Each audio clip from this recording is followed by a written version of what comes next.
Владислав Крапивин. Костер.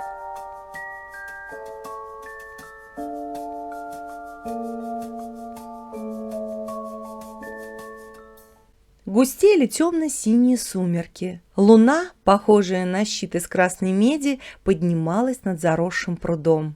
На другом берегу, касаясь черными кронами редких зеленых звезд, стояли две одинокие сосны, а за ними светились окна заводского поселка.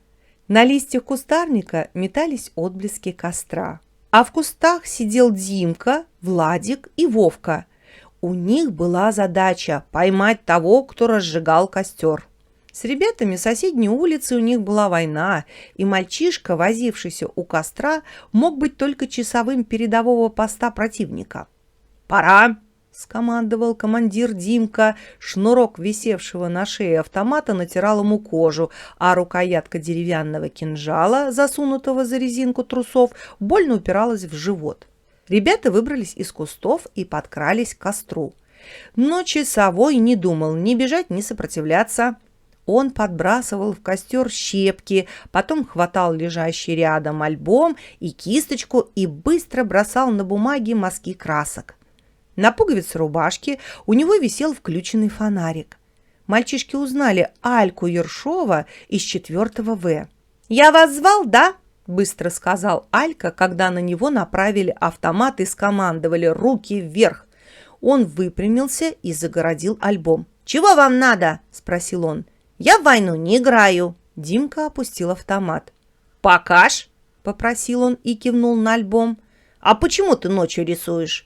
Алька колебался. Он хотел сказать, что в альбоме еще ничего нет, но ребята уже подошли и разглядывали рисунок. Из темно-синих, черных и красноватых мазков складывался странный пейзаж. Он был немножко похож на тот, который видели ребята перед собой, но в то же время он был совсем другой, наполненный напряженной тишиной и тревогой. Среди черных ветвей и резных листьев мерцала синяя вода. Над горизонтом вставала розовая, громадная планета. У воды поднимался из черной листвы светлый металлический конус. На самом же деле на берегу росла береза. На металле горел отблеск багрового огня. «Это у тебя ракета?» — спросил Димка, показывая на рисунок. «На Марсе, да?» Алька не ответил. «Мало красных отблесков», — сказал он потом. «Сухих веток надо, чтобы костер горел». И тогда Димка предложил. «Давай, ты рисуй, а я посвечу. Дай фонарик». Он был очень удивлен, что маленький Алька, которого можно положить на лопатки одним мизинцем, умел рисовать такие вещи. Через 5 минут костер снова начал угасать. «Сходите за ветками», — сказал Димка. Но Владик и Вовка не ушли, потому что им тоже хотелось смотреть, как рисует Алька. И чтобы костер горел, они бросили в огонь свои автоматы. Тогда и Димка бросил в пламя автомат и мяч. И маленький художник наносил на рисунок красные отблески сгоравшего оружия.